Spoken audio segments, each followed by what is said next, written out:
que platicar hoy, mucho que platicar. Eh, Vale la pena que comencemos con esta solicitud que le hace una reportera extranjera de nombre Alejandra Crismar Lujano Delgado al presidente López Obrador. Pues dice la compañera que la audiencia latinoamericana de los medios que ella representa le importa la opinión de López Obrador sobre la derecha en la región. Saber si el presidente López Obrador cree que esa derecha es más o menos democrática que en décadas anteriores y cuáles, cree el presidente, son las diferencias con el pensamiento conservador de antes. ¿Por qué se lo planteo yo a usted? Porque ha estado circulando desde hace un par de días y no nos ha dado tiempo debido al juicio de Genaro García Luna a llevar esta nota, pero ha estado circulando desde hace ya un par de días que el sobrino de el gran Pablo Neruda, el gran poeta chileno, eh, da a conocer que según un informe forense eh, sobre las causas de la muerte de este pues grande de la literatura, que además fue premio Nobel chileno en literatura, habría sido por un envenenamiento, justo después del golpe de Estado a Chile en 1973. Fíjese, muchas veces, no muchas veces, en cuanto a la cuestión romántica que envuelve al gran Pablo Neruda, eh, se decía que Pablo Neruda muere de tristeza, luego del suicidio del doctor Salvador Allende, luego del asesinato, después de una tortura espantosa a Víctor Jara. A mí hasta me conmueve pensar cómo asesinaron a Víctor Jara, los conservadores, los fascistas en Chile, ¿no? Y se decía románticamente que Pablo Neruda había muerto de tristeza en el exilio, pues era obviamente uno de los opositores a, a Augusto Pinochet, ese hijo de la chingada que pues fue impuesto por la CIA en Chile como máximo dictador, ¿no?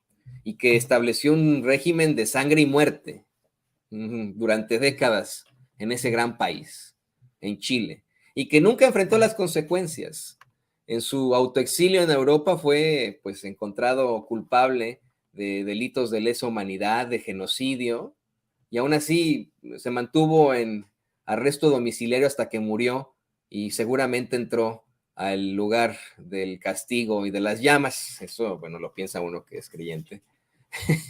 Pero nunca enfrentó las consecuencias en vida. Augusto Pinochet, de los actos terribles que cometió él, su gobierno y la gente cercana a él en Chile. Tenía, por supuesto, como adversario político al gran Pablo Neruda. Vamos, ahí están las dos situaciones.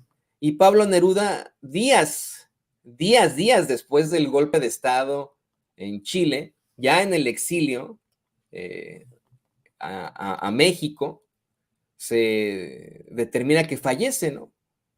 Y se planteó románticamente, le digo, durante mucho tiempo que Pablo Neruda había muerto de tristeza, ¿no? No, bueno, pues ahora su sobrino, Rodolfo Reyes, confirma que el informe forense sobre la causa de muerte de este Nobel de Literatura del gran Pablo Neruda sugiere que habría sido envenenado con una bacteria botulínica en septiembre de 1973. Acuérdese, el golpe de Estado se da el 11 de septiembre de 1973, días después del golpe de Estado, y dice esta nota que fue horas después de que el chileno volara a su exilio en México.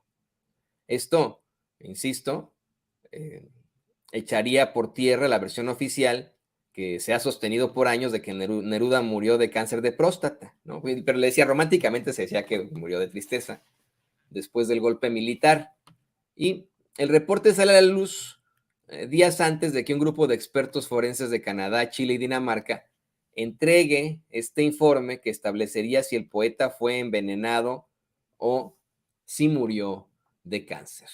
Le digo que es muy importante porque hoy el presidente dio una cátedra sobre la derecha mundial, no solo a la derecha eh, latinoamericana, la derecha mundial.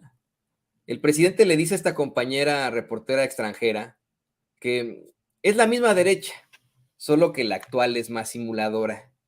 Es la misma derecha violenta, asesina, ¿no? Como los asesinos ahora del gran, pues, el gran literato, es que de verdad es hasta de volverse loco. Los asesinos ahora de Pablo Neruda, hay que decirlo, ¿no? Con todas sus letras. Y eh, pues sigue siendo la misma, simplemente que simulan que tienen algún tipo de vestigio democrático.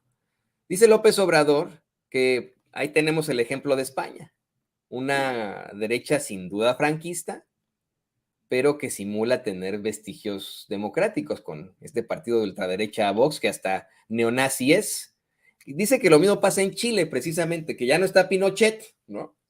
Pero que quienes representan la derecha en ese país son admiradores del dictador y simulan ser demócratas cuando son muy autoritarios, muy racistas, muy clasistas. También, pues, hay que poner el ejemplo de Bolivia, lo que está sucediendo en Perú, pues es una derecha racista, un distintivo absoluto en América Latina y en el mundo, de que estos personajes se sienten superiores. Y digo que no solamente ocurre entre los sectores de la clase media o la élite económica, sino con el periodismo, la intelectualidad, y que ojalá y sigan estos movimientos en todo el mundo para que se definan los que se encubren, para que dejen de fingir.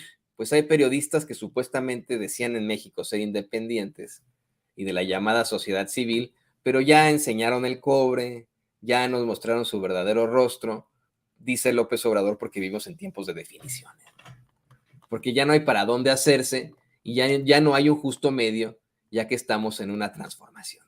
Así lo planteó el presidente. Muy interesante esto que se dice ahí en la conferencia de prensa mañanera, que le digo, tiene mucho que ver con los nuevos hallazgos en cuanto a la muerte de ese grande, del gran Pablo Neruda, quien, según un informe forense, habría sido envenenado con una bacteria botulínica días después del golpe de Estado al doctor Salvador Allende por parte de Augusto Pinochet, del sangriento, el carnicero, está en el nivel, Pinochet y Calderón, de Augusto Pinochet, obviamente establecido por la CIA.